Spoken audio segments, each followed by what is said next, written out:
Sejam bem-vindos ao podcast do Centro Cristão da Família Ananindeua. Amém. Mais forte, irmãos. Afinal, você veio adorar a Jesus. Ou você veio olhar para alguém essa noite? Para quem você veio, o que você veio fazer aqui essa noite? Adorar a Jesus. Porque nós sabemos que essa noite é uma noite que para muitos de nós ela pode ser importante. Mas ao mesmo tempo, para muitos de nós ela é mais uma noite. Ou mais um dia. Para aqueles que sabem, quem confiam, quem adoram, esse dia é apenas um simbolismo daquilo que irá acontecer em nossas vidas. Porque nós separamos o dia de hoje para celebrar a Páscoa. Não a Páscoa dos judeus, mas a Páscoa dos cristãos.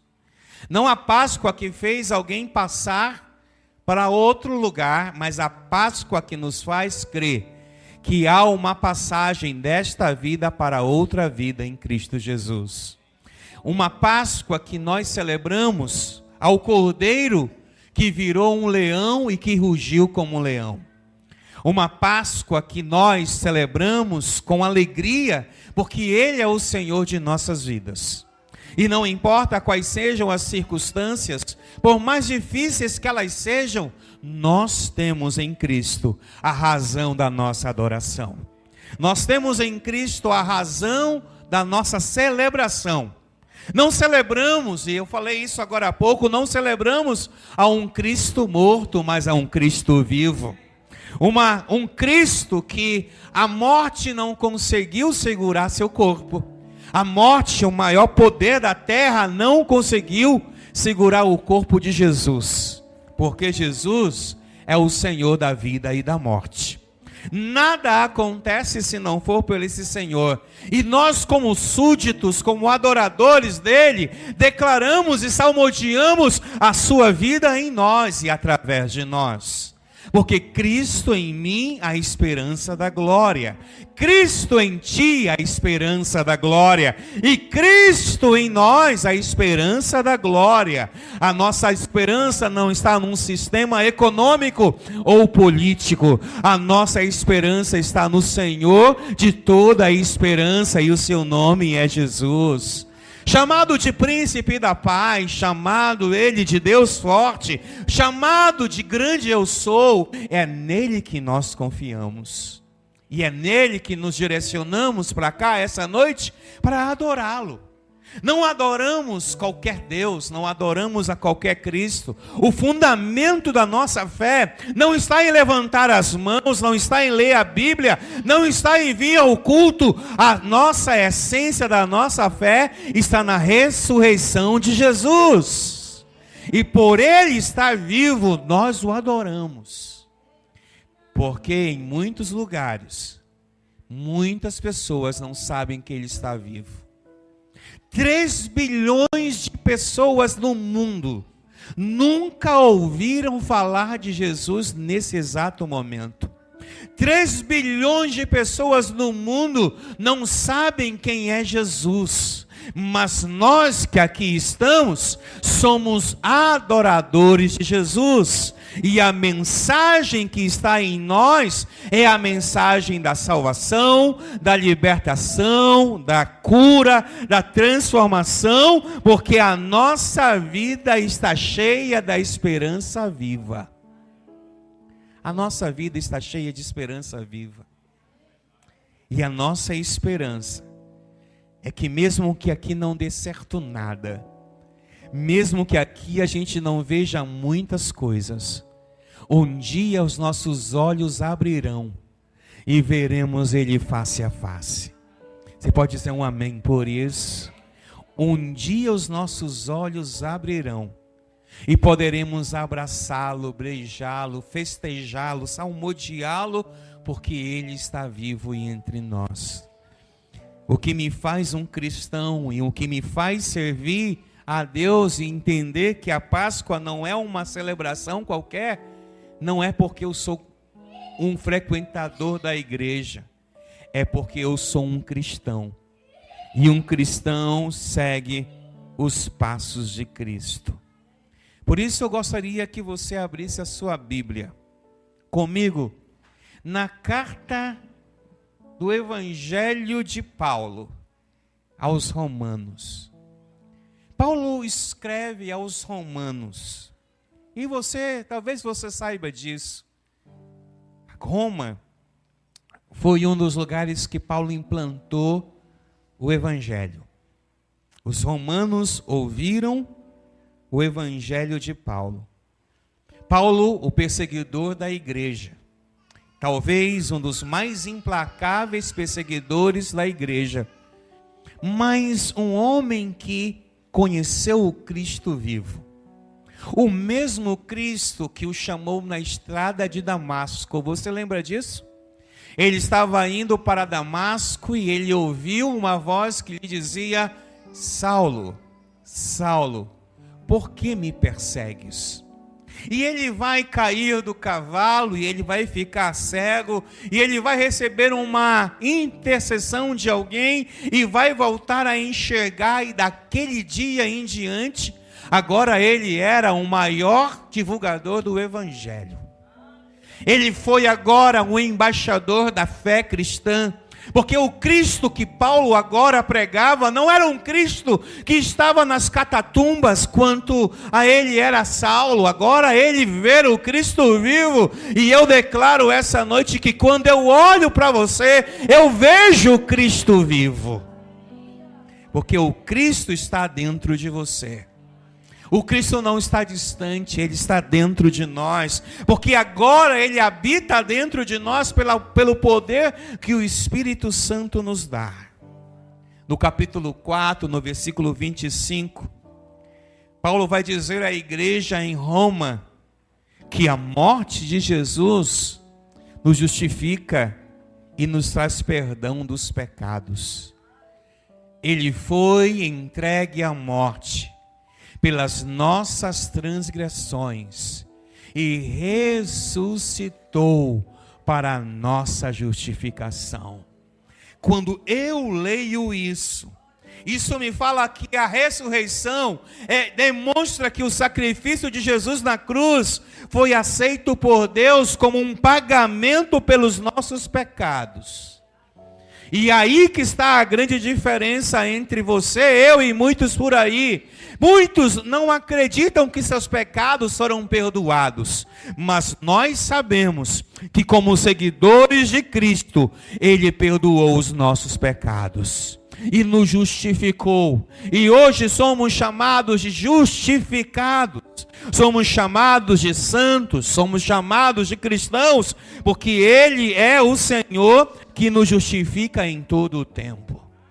E eu quero declarar isso na sua vida: a ressurreição te justifica, a ressurreição te perdoa. Por mais que a morte, por mais que o diabo te condene, por mais que o diabo aponte o dedo para você pelo que você fez no passado ou o que está fazendo, Jesus te justifica e perdoa os seus pecados.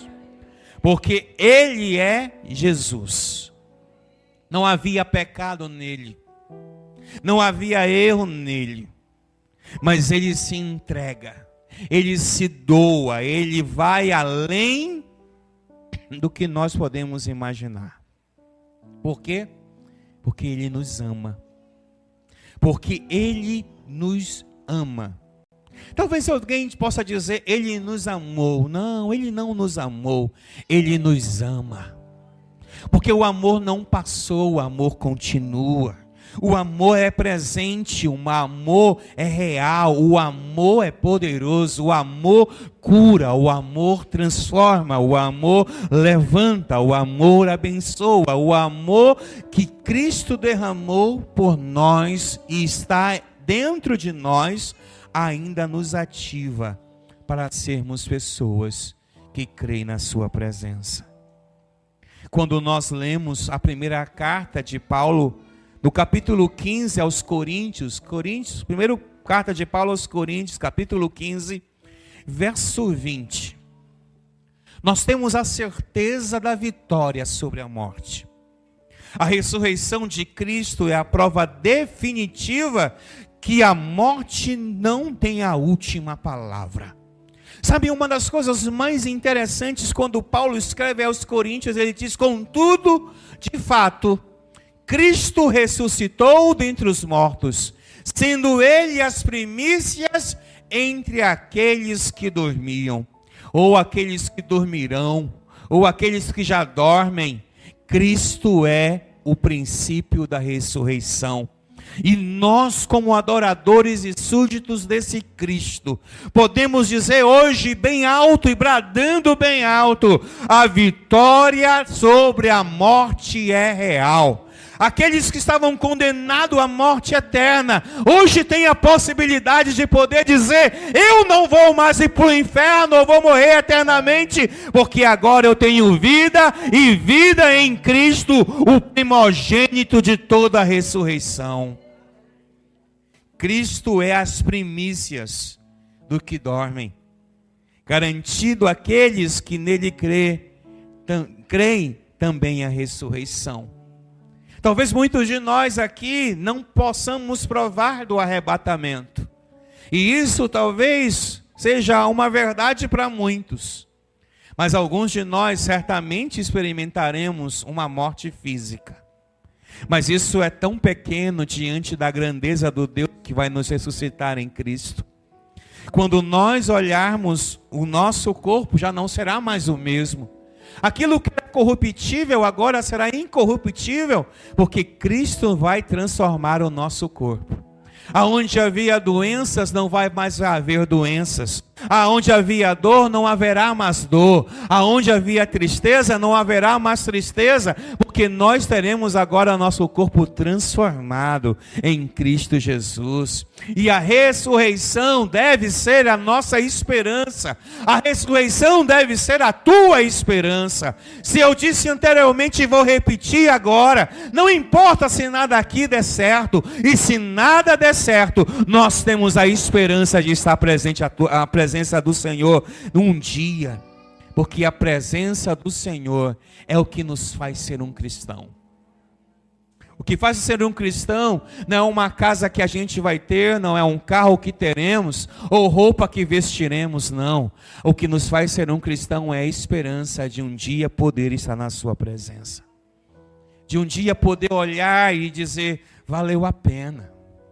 Valeu a pena o meu sofrimento, valeu a pena as minhas dores, valeu a pena algumas coisas que parecia que não valeriam a pena na jornada, mas eu quero dizer a você que tudo vai valer a pena, porque você não adora um Cristo qualquer, você adora um Cristo vivo. Por isso, 1 Pedro capítulo 1, versículo 3, Pedro nos fala da nova vida e a esperança viva. Sabe, a ressurreição inaugura uma nova criação e oferece aos crentes uma esperança viva. Olha o que diz: bendito seja o Deus e Pai do nosso Senhor Jesus Cristo. Conforme a sua grande misericórdia, Ele nos regenerou para uma esperança viva, por meio da ressurreição de Jesus, Cristo dentre os mortos. A esperança viva. A esperança que não pode ser apenas uma canção, mas que precisa ser o brado de um coração. O coração precisa bradar esse momento, o coração precisa estabelecer esse momento como um momento de alegria. Afinal de contas, Jesus nos deu essa ressurreição. E eu quero declarar isso na sua vida, que essa ressurreição te dará esperança. Sabe, eu sei, os dias estão difíceis, estão complicados, estão totalmente fora dos eixos. O que é certo tornou-se errado, o que é errado tornou-se certo. Existem umas coisas que acontecem hoje dentro da noiva, mas eu quero dizer que a verdadeira noiva não olha para o que está acontecendo como escândalos. A verdadeira noiva olha para Jesus.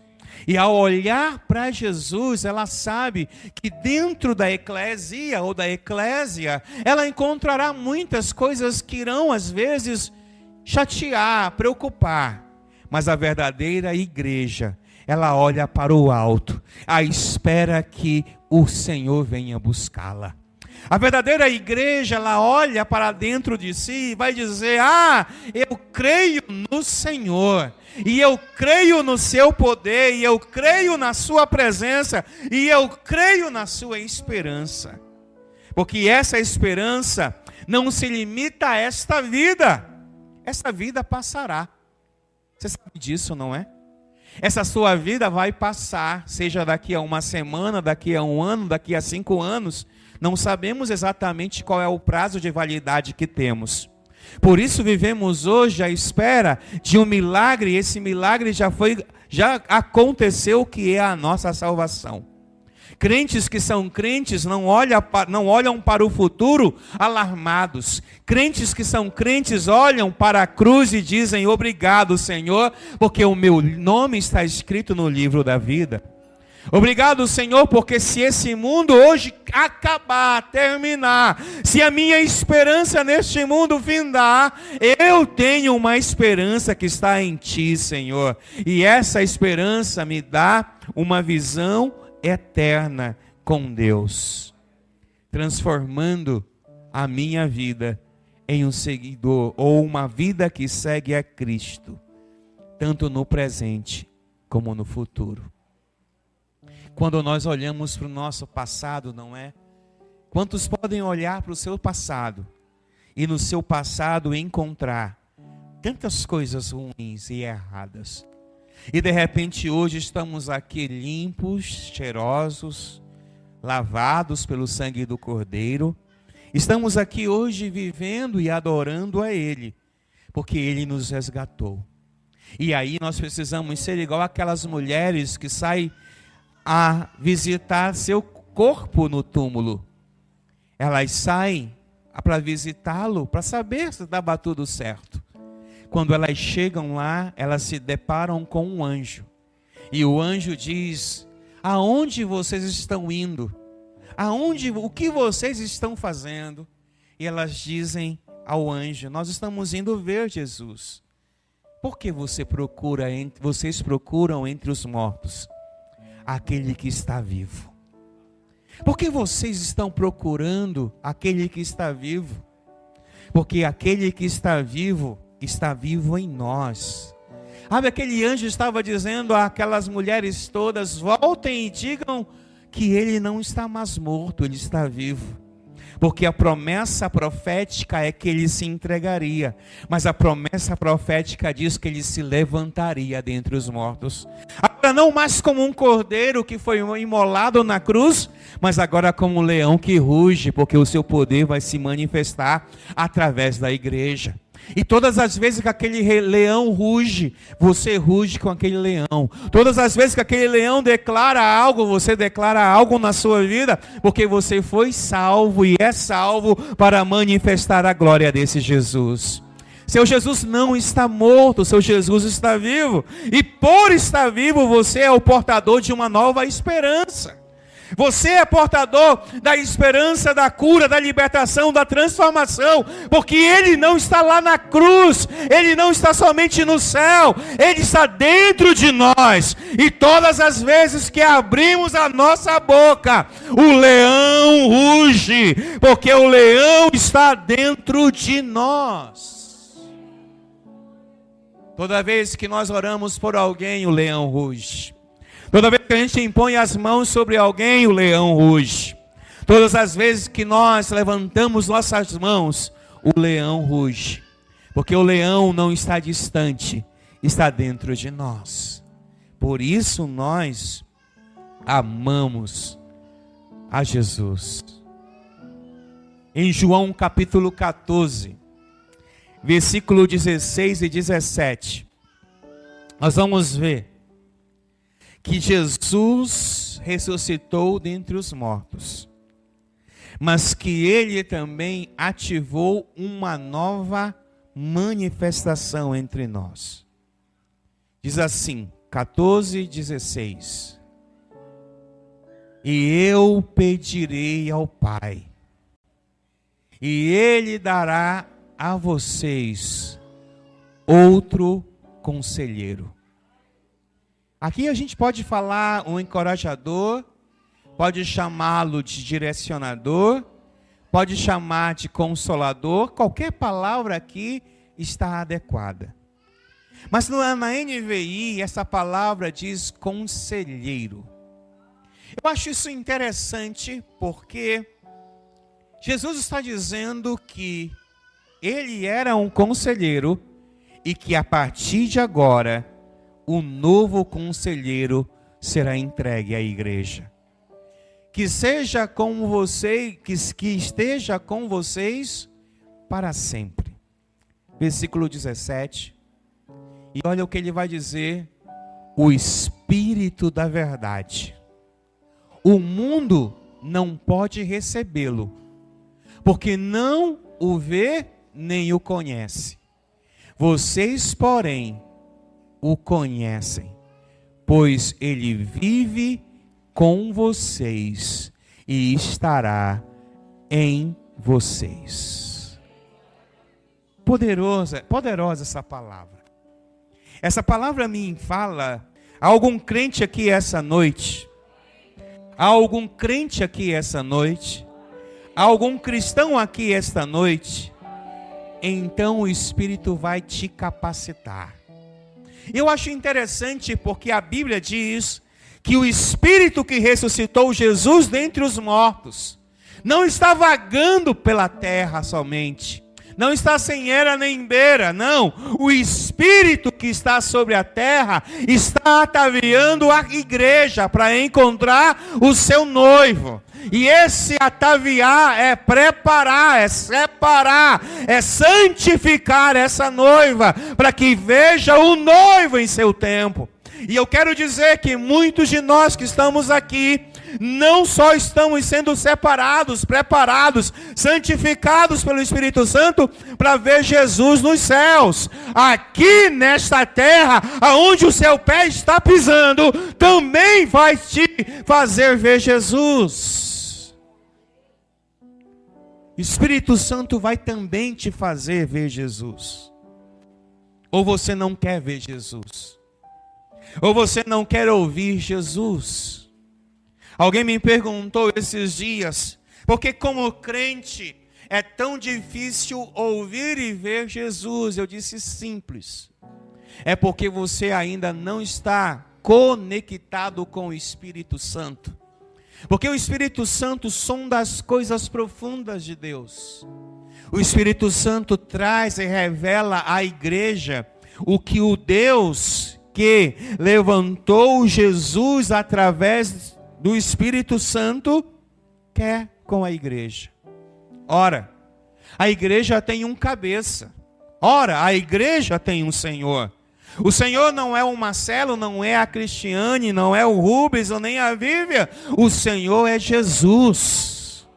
A igreja tem um cabeça e ela precisa entender que o cabeça, que é Cristo, precisa ser governado, mas é a cabeça, é o cérebro que manda todas as sinapses para o corpo e o corpo responde o que a cabeça quer.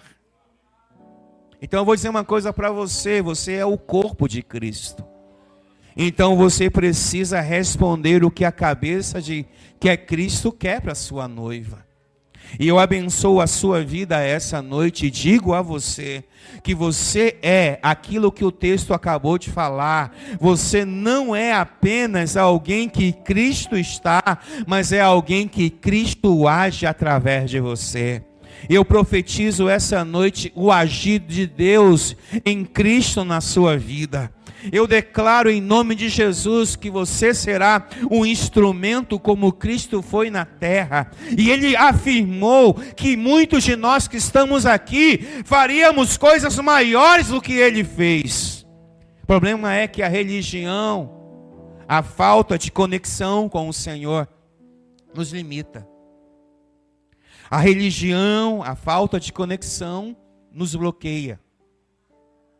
E se nos bloqueia, não podemos sentir as vibrações desse Espírito. Eu não sei se você já se perguntou, e eu me pergunto isso. Senhor, o que está faltando em mim? Senhor, por que não está acontecendo isso ou aquilo outro? Já que o Senhor disse que nós seríamos correspondentes do Senhor na terra.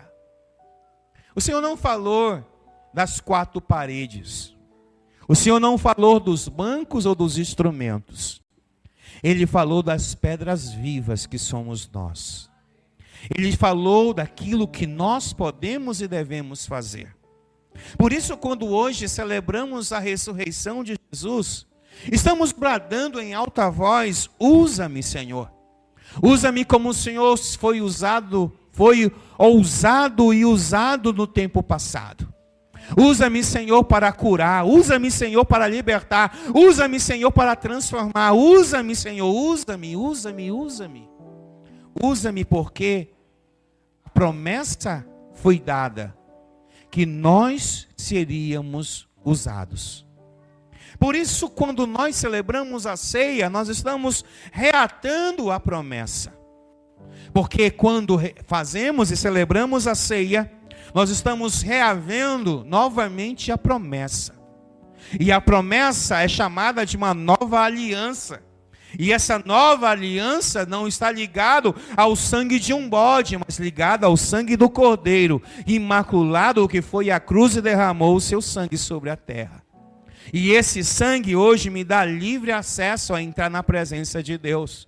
A Bíblia diz que quando ele estava morrendo ali na cruz, ou quando ele expirou a última vez ali na cruz, o véu do templo se rasgou. E foi uma banda para um lado, outra para outro, e agora o novo e vivo caminho estava livre. Hoje nós estamos aqui, e não estamos aqui por qualquer coisa. Nós estamos aqui porque Ele nos garantiu a nossa presença aqui hoje. Ele nos garante a presença porque Ele é o Senhor de todas as coisas. Por isso, João capítulo 1, versículo 12, tem uma informação e revelação importante. A ressurreição de Cristo oferece aos seus seguidores uma nova identidade como filhos de Deus. Contudo, aos que receberam, aos que creem em seu nome, deu-lhes a autoridade de se tornarem filhos de Deus. Conta a história que um assassino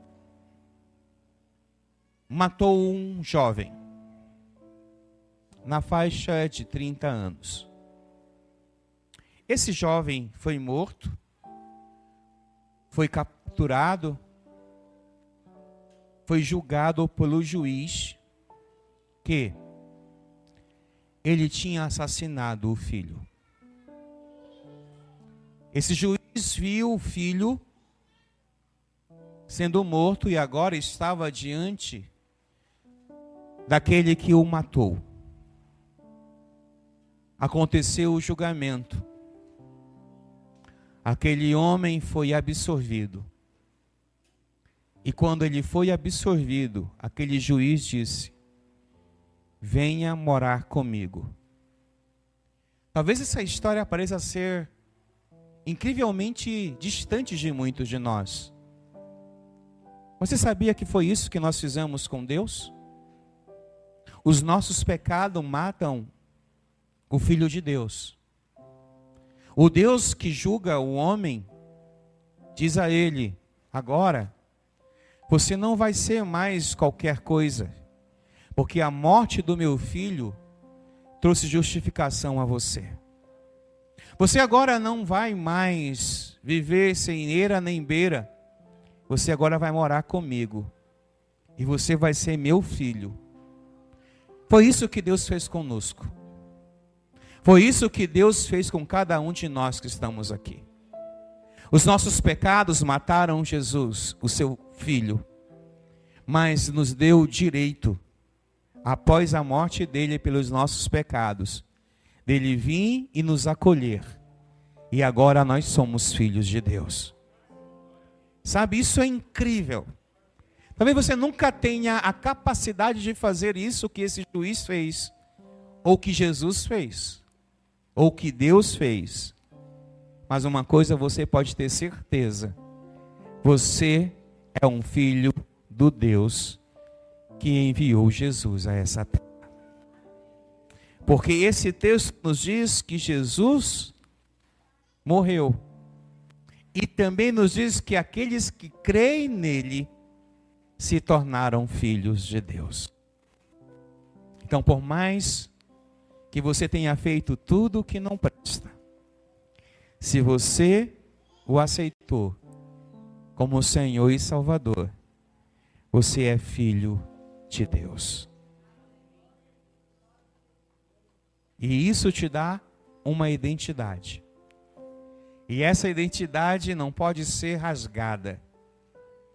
Essa identidade não pode ser suspensa. Essa identidade é eterna. Você é um filho do Deus Altíssimo. Por causa de Jesus, você está na família de Deus. Por mais que você não dê muito valor a isso, e eu sei que tem muita gente que não dá muito valor em fazer parte da família de Deus, mas você está privilegiado se você hoje se sente filho de Deus. Eu quero encerrar dizendo que quando Deus nos entregou Cristo, Ele nos deu um fundamento. E não é apenas uma ida à igreja. Deixa eu falar uma coisa para você. Você não é um cristão e não deve ser porque você dizima ou oferta, porque você ministra cantando ou dançando, ou você ministra com os instrumentos, ou levanta a sua mão, ou qualquer outra coisa religiosa desse ponto. Isso faz parte do cristianismo, mas o verdadeiro cristianismo não está nessas coisas. O verdadeiro cristianismo está em Jesus. Por isso, Paulo escreve a primeira carta aos Coríntios, no capítulo 15. No versículo 14 ao 17, ele vai falar que a ressurreição é o evento central da fé cristã. Por isso nós estamos aqui. Se Cristo não ressuscitou, é inútil a nossa pregação, como também é inútil a fé que vocês têm. Ele está falando claro comigo e com você, dizendo: olha, se você não acredita na ressurreição e não faz parte dela, ou não celebra ela, ou não se envolve com ela, você perdeu o foco daquilo que você faz.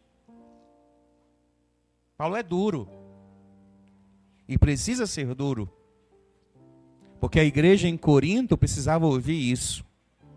E eu acho que o Centro Cristão também precisa ouvir isso essa noite. Porque se a ressurreição foi apenas, ou é apenas uma história que alguns de nós contam, talvez com H minúsculo ou com E ao invés de H, talvez a gente esteja fazendo uma coisa muito errada, se nós não estamos dispostos a viver essa fé verdadeira. Haverá uma inutilidade naquilo que nós fazemos. E nós não podemos ser inúteis. Precisamos ser úteis na presença do Senhor. Por isso, quando celebramos a ressurreição, celebramos a nossa fé.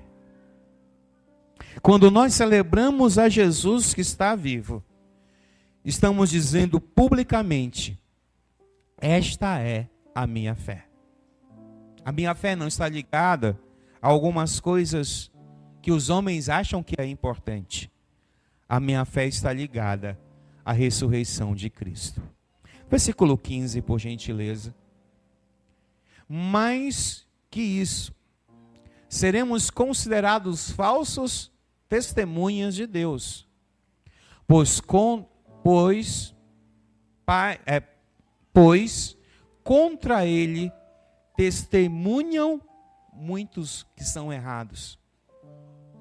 Preste atenção no que ele está dizendo. Ele está dizendo aqui que existem pessoas que podem testemunhar erradamente de Jesus. Aí a minha pergunta é a você: quanto de nós estamos testemunhando erradamente dele? Quantos de nós estamos vivendo uma vida que não o agrada? Quantos de nós estamos vivendo uma vida que o decepciona? Quantos de nós estamos sendo uma testemunha negativa daquilo que ele fez? Porque como testemunhas da ressurreição de Cristo, não há nada que seja muito mais útil do que a nossa pregação dele vivo. Agora, quando nós nos comportamos como alguém que não está vinculado a essa fé, nós não precisamos viver essa vida. Deixa eu ser um pouquinho mais específico com você. A ressurreição confirma a divindade, a veracidade de suas palavras e a eficácia da obra redentora. Mas quando somos inúteis diante dele, nós o envergonhamos e nós o crucificamos outra vez. O problema é que muitos de nós queremos os benefícios da cruz, mas não queremos viver a verdade e a veracidade daquilo que a cruz nos traz como cristãos. Muitos de nós estamos fazendo falsos testemunhos contra Cristo. Por quê? Porque muitos de nós estamos decepcionando aquele que ressuscitou. Como anda a sua vida? Como anda o seu viver com Cristo? Não estou te julgando e não quero te julgar porque não tenho esse poder. Mas eu quero que você pense no que eu estou dizendo essa noite. O que Cristo tem feito na sua vida e o que as pessoas têm visto Cristo fazer na sua vida. Qual é a sua posição quanto aos seus amigos, colegas? Qual é a sua posição diante da sua família? Qual é a sua posição diante de muitas coisas que você vive e está vivendo como um cristão? A ressurreição não pode ser uma história para boi dormir. A ressurreição deve ser a verdade que proclamamos todos os dias. E a verdade que proclamamos não começa no outro, começa em nós. A verdade que proclamamos não está vinculado ao irmão que deixou de fazer ou não fez tal coisa, não. Está vinculado a nós que deixamos de fazer tal coisa. Não nos tornemos julgadores de outros, tornemos julgadores de nós mesmos. Olhemos para nós e vejamos o quanto nós estamos distantes de um verdadeiro cristianismo nos dias de hoje. Disse e repito o que eu falei na sexta-feira aqui. É muito fácil hoje as pessoas buscarem para si suas vontades, seus desejos. Difícil mesmo é buscar o desejo e a vontade de Deus. Quando nos corrompemos com coisas pequenas, nos corrompemos com coisas que às vezes são passageiras e transitórias em nossas vidas, mas não estamos nos constrangendo com aquilo que estamos fazendo com o próprio Cristo. Porque se você mente, se você enrola, se você rouba, se você fala mal, se você faz um monte de coisa que está indo contra o Cristo ressuscitado, você está crucificando a Ele novamente. E aí tem um problema. O problema é que Cristo em ti não vai ser a esperança da glória, enquanto nós não nos deixarmos nos converter pelo esse Cristo. A ressurreição não deve ser uma balela da igreja. A ressurreição deve ser um resumo de tudo aquilo que acreditamos. Bater no peito fortemente e dizer: eu sou um cristão. Bater no peito fortemente e dizer: o leão ruge através de mim. bater no peito e dizer: eu não me corrompo, eu vivo o Evangelho. E o Evangelho é o poder de Deus que transforma um homem de pecador a um santo e a um homem que serve ao Senhor com seu coração.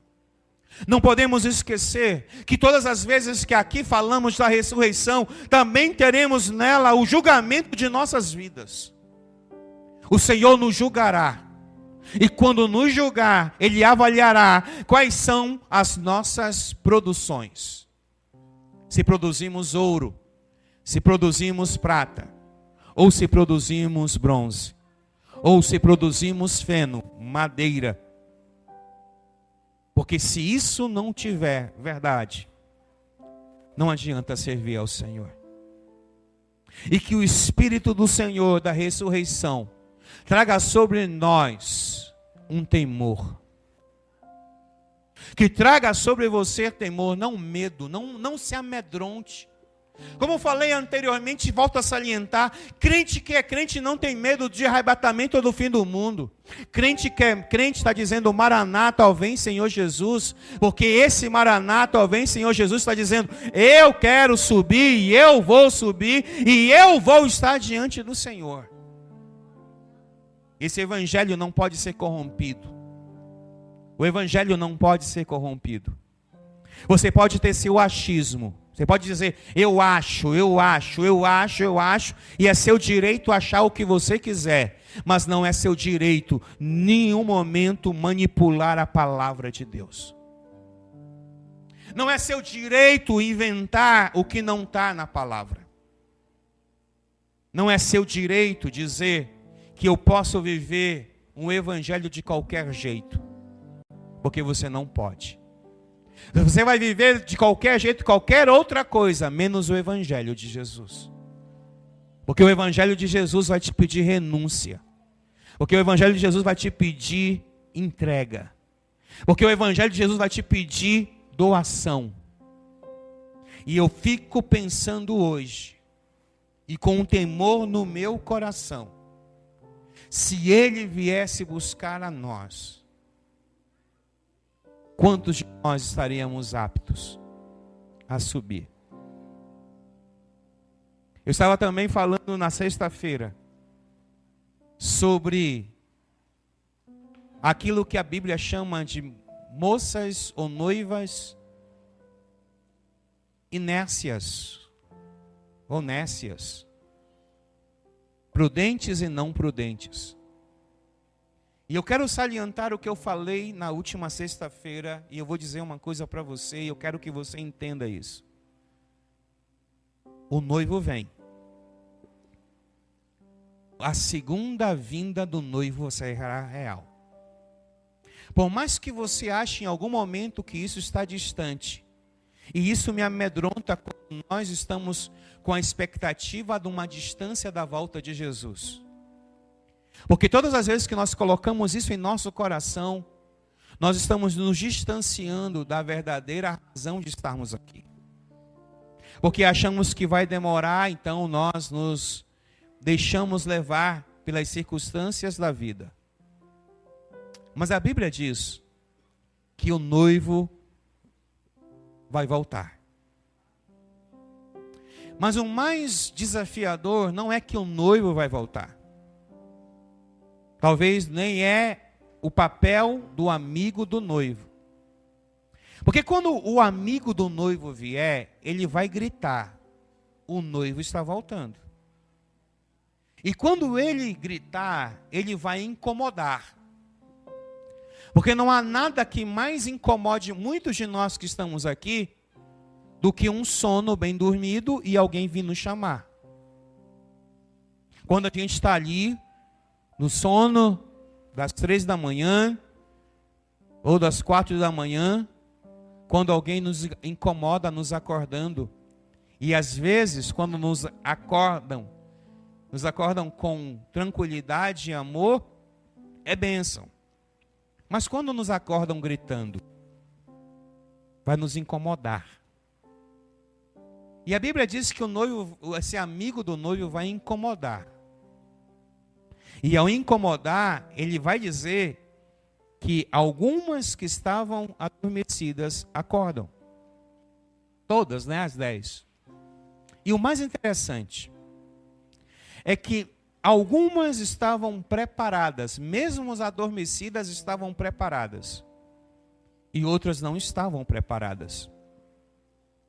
E o interessante é que quem não estava preparado quis pegar óleo com quem estava preparado. Mas deixa eu lembrá-los de uma coisa essa noite. Você não vai ver ali uma vasilha de óleo coletiva. Uma vasilha de azeite coletiva. Não havia vasilha de azeite coletiva. O que havia ali era cada uma com a sua vasilha. Algumas tinham vasilhas estavam cheias, outras estavam vazias. Talvez alguém pergunte, mas por que estavam algumas cheias e outras vazias? Porque algumas estavam esperando o noivo vir. Outras não estavam esperando o noivo vir. Apesar de todas elas serem noivas, mas só a metade estava sendo preparada, ou estava preparada para isso. O importante é salientar e dizer a você que o azeite é individual. Por mais que eu não tenha azeite, eu não vou buscar com quem tem, porque quem tem não vai me dar. Porque sabe que o processo é muito mais importante do que nós imaginamos. Aí o noivo vem, o noivo chega. E chega quando ninguém está esperando. O noivo chega quando ninguém está esperando.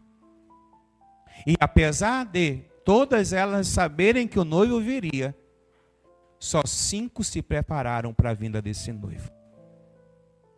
A minha pergunta a essas moças que estavam lá, que prepararam, quando chegar no céu é: por que vocês se prepararam? Por que as outras não se prepararam? Porque talvez a mensagem da ressurreição não fosse uma verdade para muitas delas.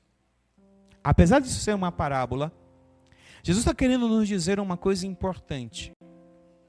Preparem-se. Prepare-se, porque você não sabe a hora que o noivo virá. E você precisa ter seu azeite. Porque esse azeite eu não vou dar para minha esposa, eu não vou dar para os meus filhos, para ninguém. É o meu azeite. Como anda o seu azeite? Como anda a sua espera pelo noivo? Como anda a sua preparação para ver o noivo? E o mais incrível, o noivo chega.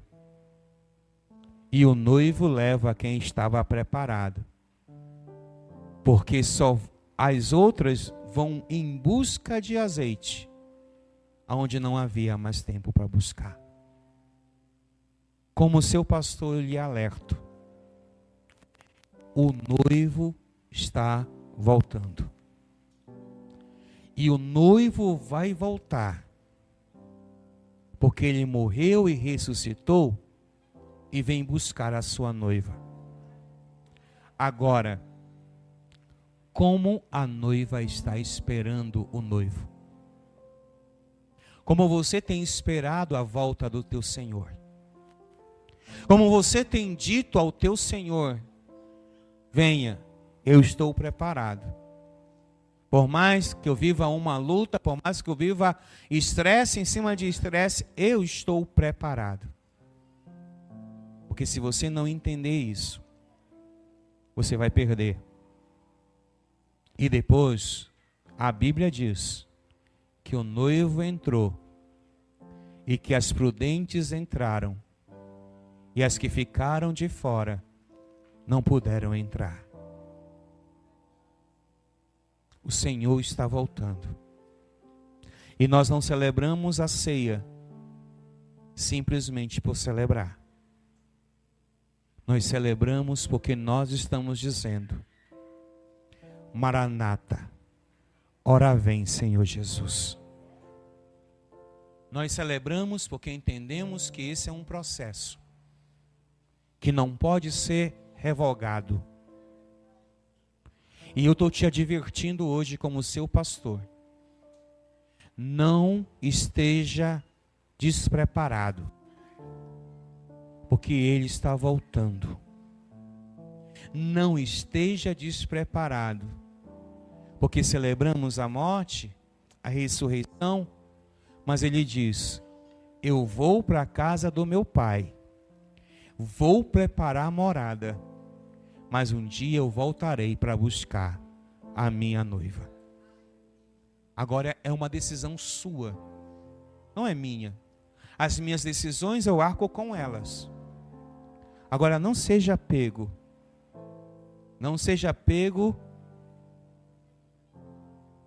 desprevenido. Porque se você soubesse quando você vai ser assaltado, você evitaria o assalto. Assim como um raio que sai do Oriente e se mostra no Ocidente, assim há de ser a volta do Cristo ressuscitado. Assim há de ser a vinda do Senhor. Por isso o meu cristianismo não está naquilo que eu posso ter, está naquilo que Ele fez por mim na cruz, escrevendo o meu nome no livro da vida e lutando para que esse nome não seja tirado ou apagado. Agora é a sua decisão. Você entende isso essa noite? Não pregamos Cristo morto, mas um Cristo que virá. E é isso que nos fundamenta a fé. Eu queria te convidar a ficar de pé, por favor. Quero te convidar a orar. Os irmãos se posicionem para a ceia, por gentileza. A Bíblia diz que aquele que confessa os seus pecados encontra misericórdia. Se o Senhor falou com você hoje, se o Senhor te advertiu hoje, não é pelo medo, é pelo temor. Como eu sei que ser um pastor não me garante os céus, como eu sei que muitas coisas que eu faço não me garante os céus, o que garante os céus para mim é a minha relação com o meu Senhor. O que garante os céus para mim é ser o portador da esperança viva que é Cristo. Por isso, no nome de Jesus, olhe para dentro de você hoje. O Senhor irá te exigir contas. Ouça o que eu estou te dizendo. Você pode enganar todo mundo, mas não engana a Jesus. Você pode esconder tudo de todos, mas não há nada escondido que não venha a ser revelado.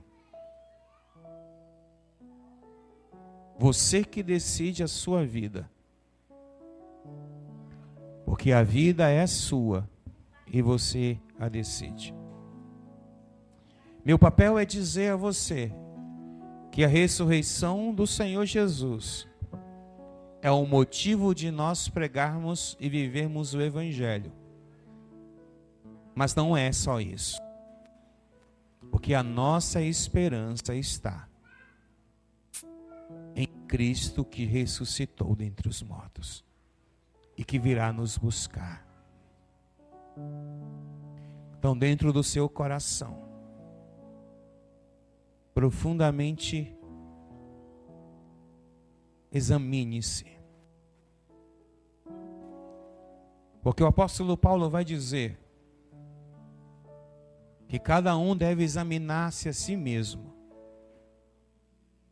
Então isso não é comigo, é com você. Ao se examinar esta noite, provoque em você algumas mudanças.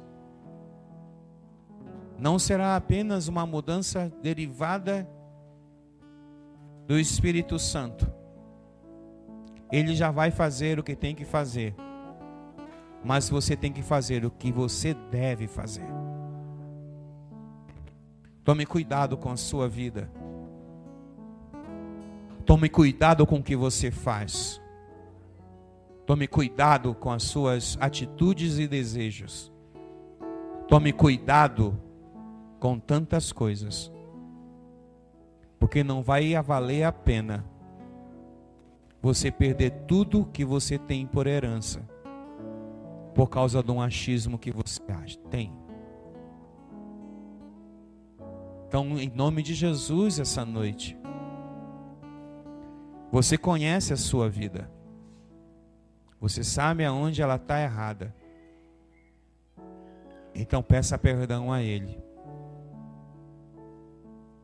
E não me venha dizer que você não tem pecados.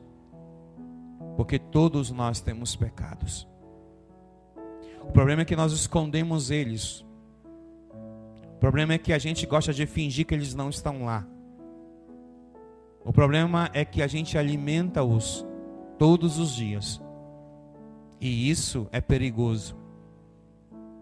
Porque quanto mais vivemos em pecado, mais adormecido estamos. Quanto mais bebemos do cálice do pecado, mais indolente ficamos. Por isso, essa é a sua decisão. E a sua decisão, ela é exclusivamente sua. Senhor, nós oramos essa noite no nome daquele que ressuscitou dentre os mortos. Em nome daquele que é o fundamento de nossa esperança e nossa fé. Aquele que nos chamou das trevas para a sua luz. Aquele que nos resgatou da lama do pecado. Mas o mesmo Jesus que é amor, será o mesmo Jesus que nos julgará.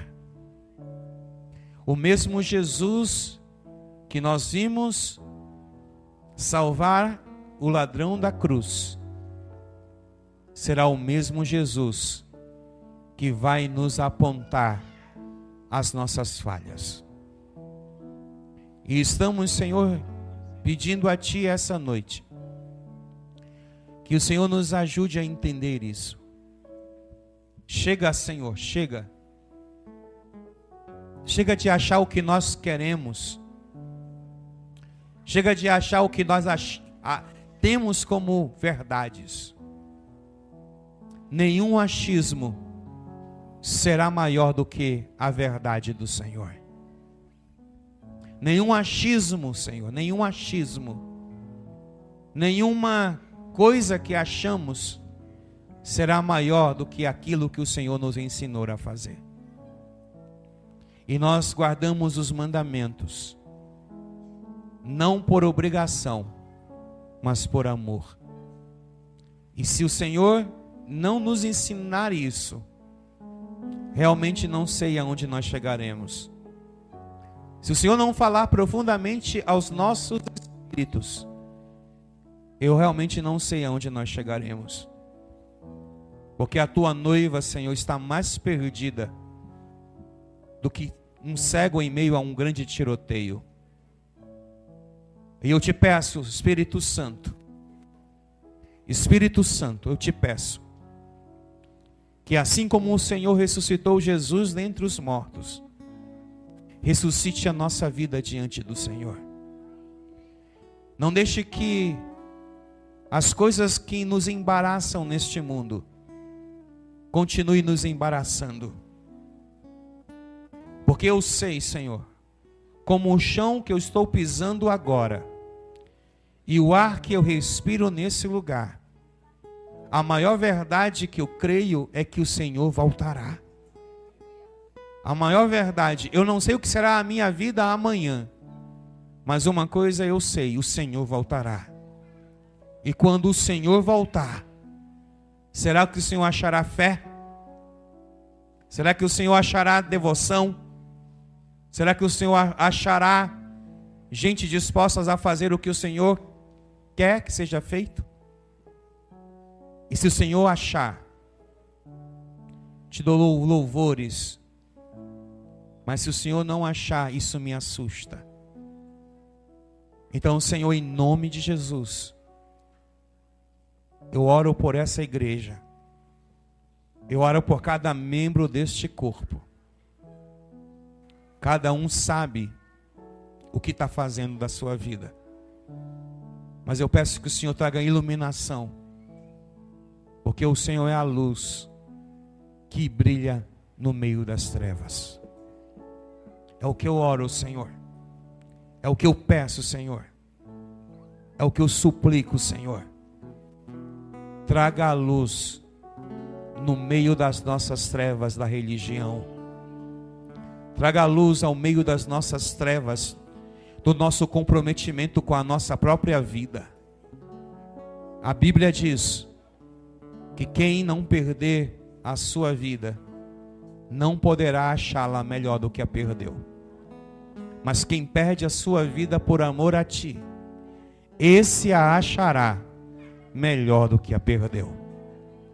Então eu peço que teu Espírito venha sobre nós, em nome de Jesus. Eu peço, Senhor, que agora...